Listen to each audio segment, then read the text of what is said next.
অঞ্জনা, হয়তো এ গান তুমি শুনছ না, নাকি শুনছ, নাকি নিভৃতে নির্জনে একা একা মনে মনে তোমার বুকের কোণে অন্য কারো ঘর বুনছ, নাকি বুনছ না। অঞ্জনা, হয়তো এ গান তুমি শুনছ না, নাকি শুনছ, নাকি নিভৃতে নির্জনে একা একা মনে মনে তোমার বুকের কোণে অন্য কারো ঘর বুনছ।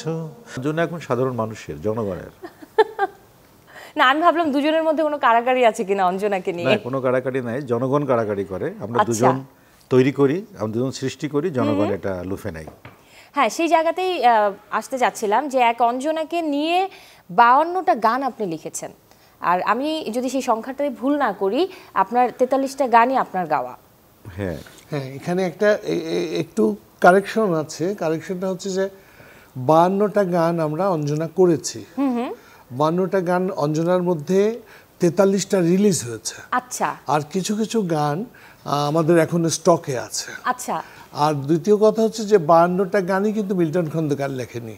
আচ্ছা। আমার ধারণা আমি 30টা মতো লিখেছি। ওকে। প্রকাশিত 30টা প্রকাশিত হয়েছে আমার লেখা, সুর করা, আর অন্যান্য অনেক গীতিকবি, বরেণ্য গীতিকবিরা লিখেছেন আর 13টি গান। আসলে কি অঞ্জনার সাথে আপনাদের নিজেদের জীবনের কোনো কিছুর মিল কি আছে নাকি?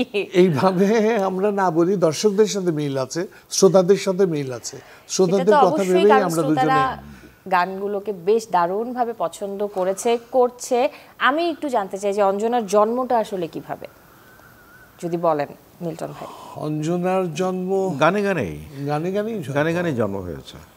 হয় না, অনেক অনেক গান বাংলাদেশে আছে মেয়েদের নাম নিয়ে, আমরাও ওইরকম করে একটি লিখেছিলাম।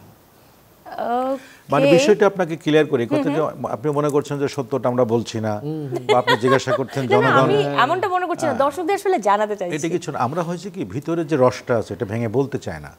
কেন বলতে চায় না? যে সৃষ্টিটা তো আমাদের, সৃষ্টিটা ভাইয়ের।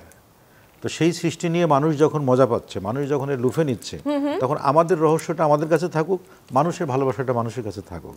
এটা আমি আপনি বসে হাটে হাড়ি ভাঙার কোনো দরকার নাই। ওকে।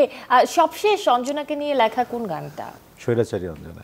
সবশেষে লিখেছি আমরা একটা স্বৈরাচারী অঞ্জনা। স্বৈরাচারী অঞ্জনা? অঞ্জনা কি আসলে স্বৈরাচারী?